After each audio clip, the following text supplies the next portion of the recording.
यदि आपको हमारा वीडियो पसंद आता है या हमारा वीडियो आपके लिए कुछ उपयोगी है तो कृपया हमारे वीडियो को लाइक करें और हमारे चैनल को सब्सक्राइब करें। नमस्कार दोस्तों, आपका स्वागत है हमारे इस चैनल जिसका नाम रहस्य की खोज है। आज का गुप्त विषय है लड्डू गोपाल। आइए शुरू करते हैं। क्या आप जानते हैं कि कान्हा जी को लड्डू गोपाल के रूप में क्यों पूजा जाता है? नहीं? चलिए कुछ रहस्यमय बातें जानते हैं। बहुत समय पहले ब्रज भूमि में श्री कृष्ण के एक आदर्श भक्त रहते थे जिनका नाम कुंभनदास था। उनका एक पुत्र था रघुनंदन। बांसुरी बजाने वाले श्री कृष्ण जी कुंभनदास जी को बहुत प्रिय थे। वो उन्हें छोड़कर कहीं नहीं जाते थे। एक दिन वृंदावन से उनके लिए भागवत करने के लिए अभिनंदन आया। पहले तो वे मना कर दिए, लेकिन लोगों की मांग के आगे और भगवान से जुड़े होने के कारण वे मान गए। जब वो कथा सुनाने गए तो ठाकुर जी के भोग का आयोजन कर दिया। उन्होंने अपने बच्चे से कहा कि मैंने भोग की व्यवस्था कर दी है, तुम्हें बस ठाकुर जी को सही समय पर भोग लगा देना है। रघुनंदन ने ठाकुर जी के सामने भोजन की थाली रख दिया और भिक्षु हृदय से भोजन की थाली को देखने लगे। वो बच्चे थे तो दिमाग में यह तस्वीर थी कि कान्हा जी आएंगे और अपने हाथों से खाना खाएंगे। वे बार बार विनती करते रहे कि कान्हा जी आप आएं और खाना खाएं, पर कोई नहीं आया और प्रसाद वैसा का वैसा रह गया। इतने में वो दुखी हो गए और रोते रोते चिल्लाने लगे कि ठाकुर जी कृपा खाना खाए।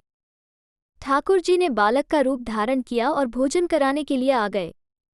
जब कुंभनदास जी घर आए और देखा कि थाली से कोई प्रसाद खाया तो उन्होंने रघुनंदन से पूछा कि तुमने प्रसाद खाया क्या? पर रघुनंदन ने कहा कि ये प्रसाद तो कान्हा जी ने खाया।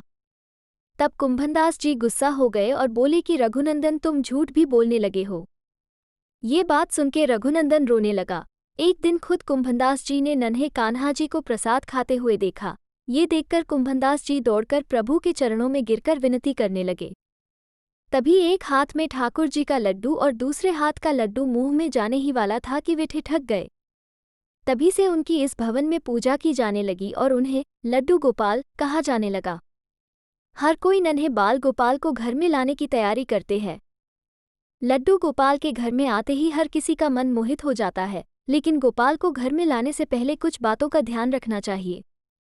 कई लोग लड्डू गोपाल को अपने घर का सदस्य बनाते हैं तो कुछ लोग उनके जैसा दूल्हा या बेटा पाने की चाहत रखते हैं। लड्डू गोपाल को लाना आसान है, लेकिन इसके कुछ नियम हैं जिनका पालन करना जरूरी है।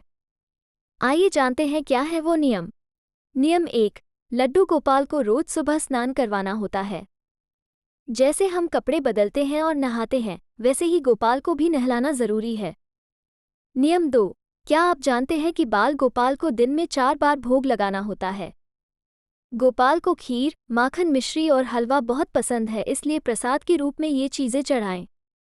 नियम 3, गोपाल के कपड़े प्रतिदिन बदलने चाहिए, उनका श्रृंगार करना चाहिए, उन्हें सुंदर मुकुट पहनाना चाहिए और उनके हाथों में बांसुरी देनी चाहिए। माथे पर चंदन का टीका लगाएं। नियम 4, लड्डू गोपाल आपके अपने बच्चे हैं तो गोपाल को घर पर अकेला ना छोड़ें, जहां भी जाएं उन्हें अपने साथ ले जाएं। नियम 5, जैसे हम सोते हैं वैसे ही एक सदस्य की तरह बाल गोपाल को भी सुलाएं। रात होते ही उन्हें उसके बिस्तर यानी आसन पर तकिया देकर लिटा दें और पर्दा लगा दें। ध्यान रखें, जब भी आप सुबह उठें तो बाल गोपाल की आरती करें, शाम को भी उनकी आरती करें। 2 बार आरती करना अनिवार्य है। एक राधा रानी की मूर्ति अपने पास रखें। चलिए साथ में बोलते हैं, लड्डू गोपाल जी की जय। अगर आपको हमारा कंटेंट पसंद आया तो कृपया चैनल को सब्सक्राइब करें और वीडियो को लाइक ज़रूर करें। अगर आपको हमारा वीडियो पसंद आया तो कृपया इसे अपने परिवार और दोस्तों के साथ शेयर करें। तब तक आप हमारा चैनल रहस्य खोज देखते रहें और अपना ख्याल रखें। धन्यवाद।